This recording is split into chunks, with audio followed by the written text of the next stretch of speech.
I am so excited about getting to have a conversation today with Andrew Peterson about the book of the Dun Cow, which is featured in my new book, The Scandal of Holiness. I think everyone has a copy of this by now that is talking with us.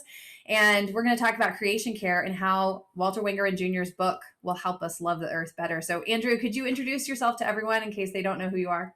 Of course. My name is Andrew, and I am married to Jamie for 27 years, and our kids are 19, 22, and 23 years old, and two boys who are married now, which means I have two new daughters-in-law.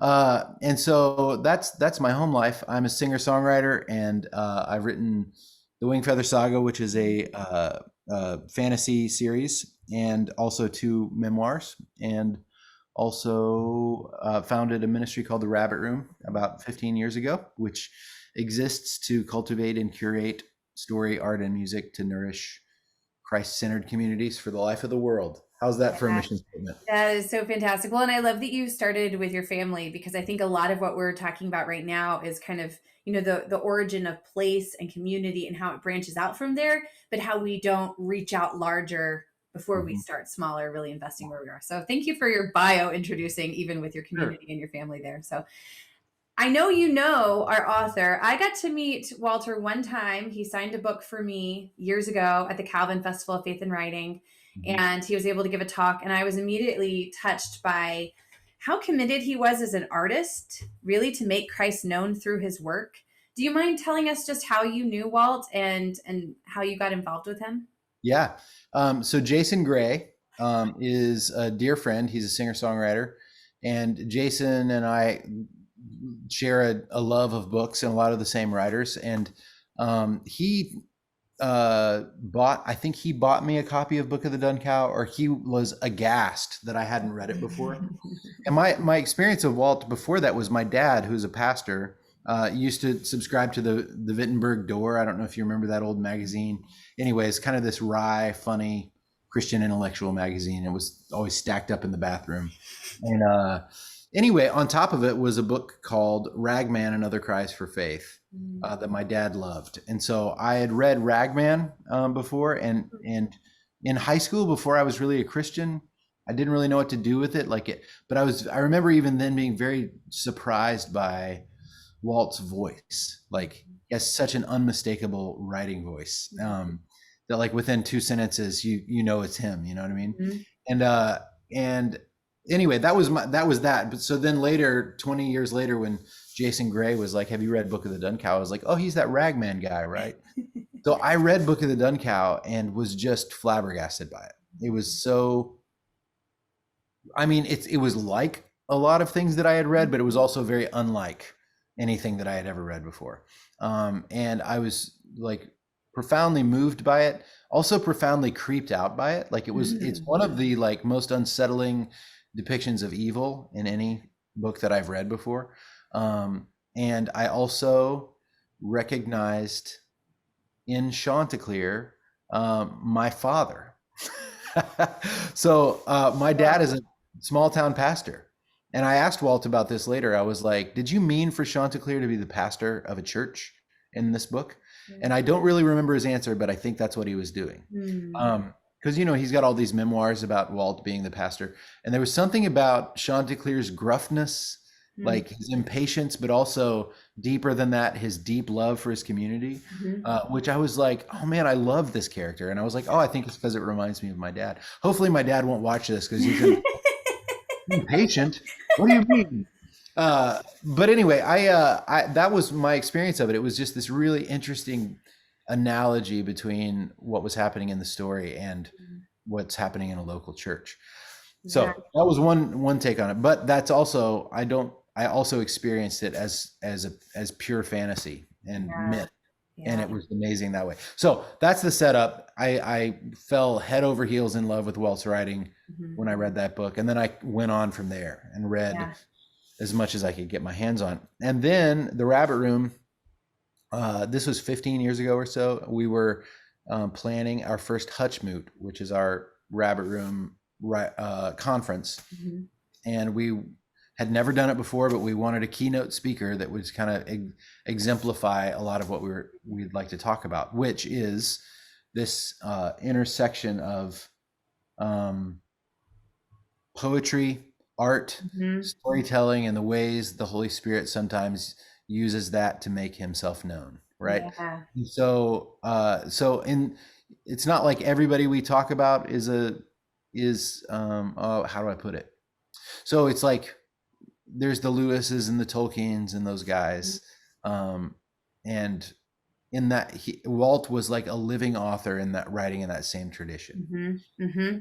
And we knew he lived right up the road, so we sent an email to his people and we're like, we would love to honor you, and we've got a whole community of people who think you're awesome. Will you come Mhm. back and speak? And he was our first keynote speaker, and he blew our minds. Like he at that point had been diagnosed with cancer, and so he had his oxygen tank with him, and the whole thing, and stood on stage, kind of haggard in his breathing, and delivered a talk that people are still talking about today, 15 years later, about the power of poetry and the way artists who are Christians work. And then he was our second keynote speaker, and he came back another time for something else. And through that relationship, we the more we got to know each other, and my brother, who's the executive director of the Rabbit Room and also the publisher, like he's the one who's edits a lot of the books. Walt came to Nashville, and he was like, I have all these books sitting around that were never published, and I want the Rabbit Room to be the publisher. Wow. And so we were blown away by it and agreed to do it. And so we've published 3 so far, maybe 4 now. I can't remember. But he just really believed in what we were doing. I think he trusted my brother as an editor. My brother's a really good editor. He was terrified to edit Noah Lundgren, but every writer needs one. And so anyway, yeah, we just got to know each other through that. And Pete was actually with him the week before he died. Oh, wow. I didn't know that. Yeah, so we have an video interview that we aired at Hutchmoot with Walt, and it's so moving, so beautiful. Yeah. Yeah, because he ended well. I mean, I read the Phil Yancey piece when I don't know if everyone knows that Walter passed away last summer. But that was just such a beautiful tribute. It seems like, I mean, he was the kind of person that really believed what he said he believed. And, there's a lot of Christians out there, especially once they become really well known, that kind of forget that place. And it seems like he just didn't ever lose that, which is cool. I had the huge honor a few years ago of opening for Walt and doing an in the round show with him. Yeah. We were both on the stage, and Walt would read a story, and then I got to answer the story with a couple songs. Oh, cool. I got to be on the stage with him when he sang, or when he read Ragman, which was that book that I had encountered, and then answer it with a song called All Things New, which was like one of the highlights of my whole career. That is fantastic. Well, I know I love that interplay, especially between, and he shows that even in the Book of the Dun Cow, right? The interplay between the song and the poetry. Yeah. If you remember that when, how do you say her name? Pertlote? I don't know if it's Pertalote or. Yeah. I don't know. He's playing those words. I think it's really, the book is all about humility, and I feel like it's a humiliation to try to say all the different names that are so, but Pertlote, when she sings, it's just so moving because it's right after the preaching, and if it does relate to like what you said, where it's a pastor, right, and he gives this very fiery sermon, and Chanticleer is trying to move everyone to action, and he's trying to be so persuasive, and he's telling his testimony, and then it's just crickets. But then when she sings the exact same thing, everyone is moved to action. Oh, I love it. Just made me think of that interplay you're talking about there, where he would be speaking and you would be singing, and everything comes to life with that synthesis. That's beautiful. Between the two. Yeah, I will confess, I haven't read it since then. So 15 years since I've read the book, and I've bought so many copies for people and like forced it down their throat. But yeah, it's been a while. I'd completely forgotten that scene. Yeah.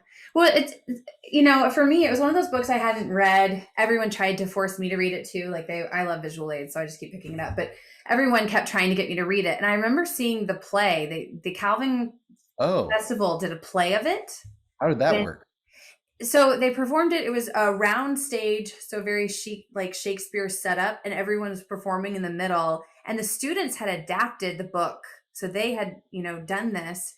And I saw the play, and I was so confused because it doesn't translate the same way. Yeah, I So much can't. of Walter's prose kind of explicates for you what the drama is supposed to mean, Mhm. right? And without that, I just remember watching it and being like, there's a rooster and there's a dog crying and there's a big worm. Like, I was so confused Oh, that I neat. never read the book. But then the minute I picked up the book and you're starting to read it, I'll just like read a passage so people get a sense of like why they have to read this. But like, in those days when the animals could both speak and understand speech, the world was round, the earth had a face, it was a holy place. I mean, it's like, it's such a different thing to read this book than just to see the plot, right? I can't imagine that story without his voice in it. So the book makes you feel like it's supposed to be a children's fable. Like, even the cover, Hmm. you're like, oh, it's about a cow and a rooster. But then when you read it, it like takes over. It's kind of like the way that you read The Hobbit, or the way that you read, you mentioned Lewis and Tolkien, Narnia. Hmm. And then when you start digging deeper, there's so many other layers there, Sure. Yeah. right? Yeah. There's just this epic tone to the whole thing. Like you feel like you're reading myth. It doesn't feel like history in the way that Tolkien's books do. Mm, And it tilts closer to the Narnia thing, where it feels like an overtly Christian story in some ways. But like what I love about it is that you kind of go into it like a child, because it's like, oh, cool, talking animals, right? mhm. And then you meet Worm, and it is like he does not hold back. Like, it's like the Mhm. evil is the kind of evil that keeps you up at night. And Mhm. you've got this little tiny rooster and his little tiny things up against this tidal wave of darkness. Yeah. And so I read it to my kids when they were little. That was what I loved about it. It was like, it felt Mhm. like it was a children's story written for grown-ups. Yes, absolutely. Well, and when I was, walking through why he did this, thankfully this edition has a foreword. I don't know if you've seen that. Oh no, I haven't read it. Yeah, so he writes this, what's afterward? He writes it in the back, and he even says, I was trying to do something medieval, but I was also trying to do something like Tolkien and Lewis. And the more I looked at what Lewis and Tolkien were doing, I mean, they were trying to emulate Beatrix Potter. Ah, It was that's funny. children's stories that had really captivated their imagination, which of Yeah, course is, what you're doing as well. sure. There's so much a role in how children's imaginations are formed. Why do you think, this is kind of a bigger question that I didn't intend on asking, but it seems like we're going there. Why do you think that as parents, you have several children, you have three children, right? I have three children. And why is it at parents, we are so concerned with forming our kids' imagination, right? Like, I was a bad parent. I showed them Lord of the Rings at 5. I do the same thing. And yet, when we're older, we are less concerned with what's forming our imaginations. Like, Hmm. even like as a church, as pastors, you just hear a lot less about making sure that people read good books and making sure that their imaginations are well formed. Like, where do you think that transition happens, and why does that happen? Man, I don't know. That is a great question. I think we're kind of in new territory, because we've never uh, had access to as much television as we do now. Like, even movies are coming out on streaming Yeah. services, concurrently. And so, it's weird to me when, like, Ted Lasso or The Office or Mhm. whatever get talked about by people, and there are some really wonderful things in those shows, right? Mhm. Really wonderful thing. There's also a lot of really crass stuff in those shows, Mm. like really imagination forming, culture forming things in Yeah. those shows. And so I'm always in this weird tension between, like, wanting to celebrate the good that I see in something, and also Mhm. kind of wondering in the back of my mind, what's happening in the hearts and minds of all the people watching this who aren't being discerning. You know what I mean? Mhm. Like it or not, what we're consuming is shaping our imaginations. Yeah. So I think it's a good question that I don't know the answer to. But I think, for starters, uh, there's a liturgy in Every Moment Holy. Do you know Every Moment Holy? So it's one of the things I was going to tell you. Did you know that Doug, I sent him the liturgy? So this book has pictures of Uh saints, huh. it also has liturgy in it that was really inspired by Doug. Oh, awesome. And he helped me. Like he read through my liturgy just to make sure I was doing things right. Amazing. Amazing. Yeah. What an honor. Like Yeah. he is just a gift. And Yeah. when he was writing Every Moment Holy, Mhm. for those of you at home, it's a book of liturgies for everyday moments. And so I knew he was working on the book, and my boys really wanted to watch Breaking Bad on Netflix, and I had seen it, and they had heard me talk about the fact that it was like Shakespearean in its amazingness. Like Mhm. it is the best television show I've ever seen. It's also very dark, and it has some scenes that we skip, right? And so my teenage sons were like, "Hey, all our friends have watched it. You've watched it. Why can't we watch it?" Mhm. And I didn't have a good answer. I was kind of like, okay. So I emailed Doug and I was like, will you write a liturgy for the consuming of media? And he wrote one. It's in Every Moment Holy, and it is beautiful. It's this theologically profound prayer that just invites us to view what we view with discernment, to not stand in judgment over other people's taste, Mhm. right? To give them the freedom to remember that the things that convict me may not be the things that convict them, Mhm. to keep our eyes peeled for God's redemptive work, Mhm. also to not believe a lie just because it is beautifully told, Mhm. but to have your like thinking cap on while you're consuming media. So he wrote it and I printed it out and I told my sons, we will watch this show as long as we all pinky swear to read this liturgy every night before we watch it. And so we did. We Wow. have 3 copies sitting in the drawer in the living room that my boys and I would read, and we would invoke the aid of the Holy Spirit as Mhm. we viewed this thing. And Wow. I think that's the answer. I think that's like Mhm. it's not that you can't, consume different things, but we just you have to do it intentionally and meaningfully, not just to protect your own imagination, but also so that you can get the most out of it. Right. Like Right. you'll enjoy it 1,000 times more if it's a really good work of art that is multi-layered and you're able to enjoy it on an Mhm. intellectual level as well as a heart level and an entertainment level, Yeah. And I don't know if you noticed this in the opening of the book, there's this section, and I promise I won't be able to find this right now, but where he explains his crows, right? Oh, there it is. He explains the crows, the liturgy. So you have Oh, yeah, Chanticleer's coop, yeah. right? And he says there's crows for laughter, a whooping crow for joy, which made joy come alive, a soft insinuating crow for shame, right? There's liturgy being Hmm. pronounced over the coop as a way of keeping order, Yeah. like kind of like the Augustinian, like the order amoris, right? Like making sure we keep those loves ordered as we are being formed, so that they Mhm. have their right place, that they don't take over, they don't consume us, Right. Yeah. I think right? that's amazing. I had completely forgotten about that too. Yeah. Which kind of underscores the whole idea that this is not just a church, but also kind of like a monastery, you know? So that's what I was, that's Yeah. when you were talking about pastor, I was thinking a lot more like the monastery idea, and not just in a Catholic sense, but that your days would be overwrought by liturgy, that your days would be immersed in scripture, that your days would be covered in song, that even, in the medieval idea that you would be singing everything, Hmm. Hmm. right? And that's why there's so much in this book that's about like singing as a way of seeing, right? In, being in tuned to creation, Yeah. hearing what's already there in some sense. Yeah, that's great. That just reminded me. I was just talking to somebody about this, but hearing what's already there. The one of my favorite things that happened in the darkness of COVID 2020 was that one of the top Google searches during lockdown was "Why are the birds so loud?" And I cannot say that without laughing because I just love the fact it was because everybody was still, Yeah. city was quieter, and their assumption was that the birds had gotten louder somehow because of this virus. And that's the thing, is that creation is always Hmm. declaring its maker's Yes. praise. Yes. It's always happening. And I think that there are times in our lives when we get quiet enough to really hear it. And I think that's what you're Yeah. getting at.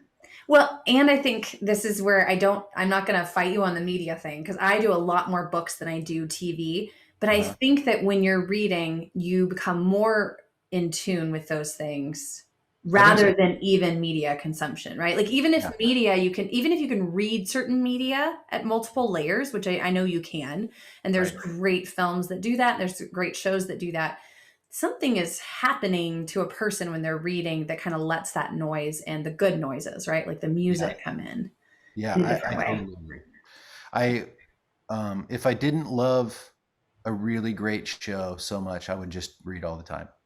But I really, yeah, like the drama and Mhm. film and really good television is just a fascinating art form to me. Mhm. And and it, yeah, I still read mostly, but there's really great stuff happening out there in that world. I'm not convinced about video games yet. Friends of mine keep telling Mhm. me that epic video games are like the next kind of narrative, and I just don't buy it. Yeah. But I'm with you. Wendell Berry said something about how you should avoid screens and avoid anything that Mhm. obscures the place that it is in. Yes, yes. That makes you more Gnostic, unintentionally, even, right? Just Yeah. the form of it Uh-huh. does.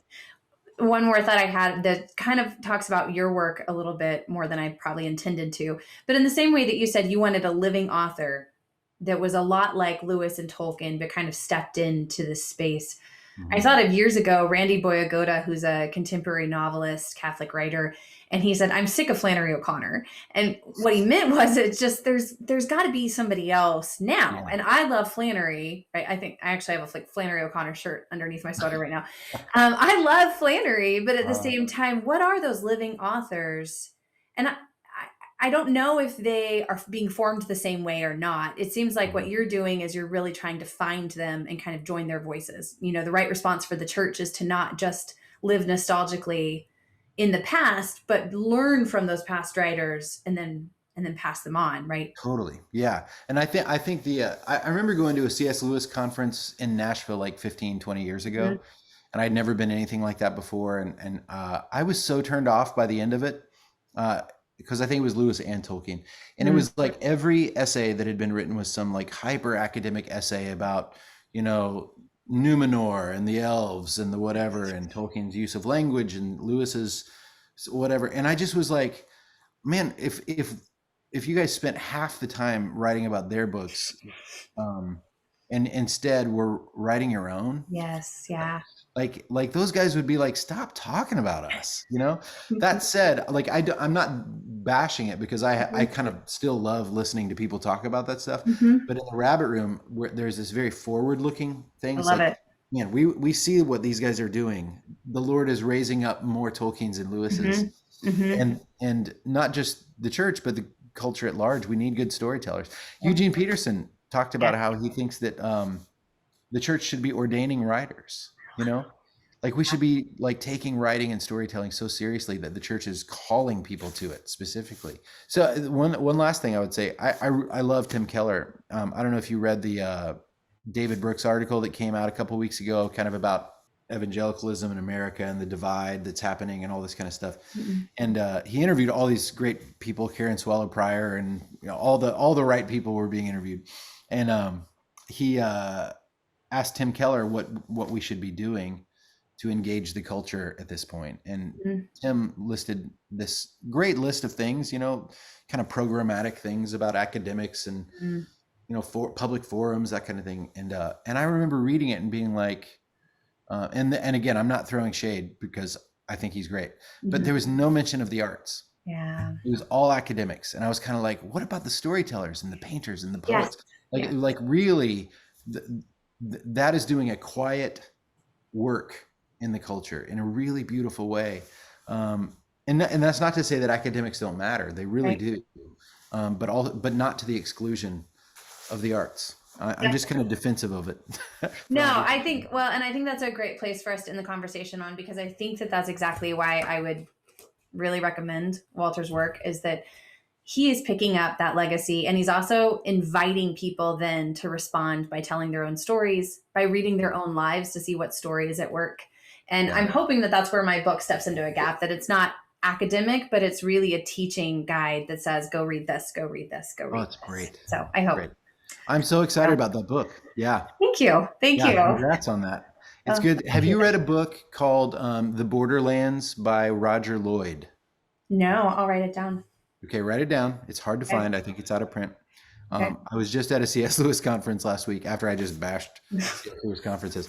I'm not really bashing C.S. Lewis conferences for anybody out there, but Dan DeWitt is at Cedarville University in Ohio, and he does a lot of apologetics work. He's great, and Okay. invited me and a few other people up to do this conference on the imagination and stuff. And he gave me a copy of this little skinny book called The Borderlands. Oh, here it is. Awesome. I love By show and Roger tell. Lloyd. Okay. Yeah. And it's just this thing. But man, he mentions it's an exploration of theology and English literature. So he talks I don't know if he mentions Flannery, but he talks Chesterton and Dorothy Sayers. He just names all the right people. He was a contemporary of Lewis. He's an Anglican scholar from England. And he uses the phrase borderland as a way of describing the writers that straddle theology and literature. Yeah. And I was like, that's Walt Wangren. Yeah. He was a pastor. He had like practical experience shepherding churches. He was this brilliant theologian, but he also really valued literature and storytelling. So he was a student of all of these things. And that's such a rare animal, right? But I think that's the thing that the Lewises and the Dorothy Sayers and the George MacDonalds and the Chestertons had in common, was they weren't just academics, they were also novelists. Yes. And there's something about the synergy of those things together that gives them kind of like an extra superpower, you know, that, or at least in what speaks to me. Like that's the stuff that really that gets to my heart is not just theology, but theology and story. Yes, me too. Well, it's very convicting because my daughter says I don't count as a writer until I write my first novel. Ooh, yeah. Oh. Do it. Listen to your daughter. You count as a writer, but you should. I really do. I have this. Yeah. This is a soapbox of mine, but like I've been joking that I wish Tim Keller would write a fantasy novel or a murder mystery, right? Like because not only would I love to read like N.T. Wright's murder mystery, but I would love to read N.T. Wright's book of theology after he has written a murder mystery, because I guarantee the writing of a narrative will inform and refine his theology. Yeah. It really will. It did for Augustine. I mean, it wasn't until he wrote Confessions that he could finish De Doctrina Christiana. Oh, I didn't know that. Yeah. So it was after he went through the process of thinking about his experience of faith and learning that he could go back and say, okay, but this is how you learn. And this is how to teach then. Yeah. That's fascinating. So amazing. Yeah. Okay. Well, it was so great to talk to you. Thank you. I really appreciate you taking the time. Absolutely. Make sure you get a copy of the book later. I can't wait. Okay. Bye. Yeah.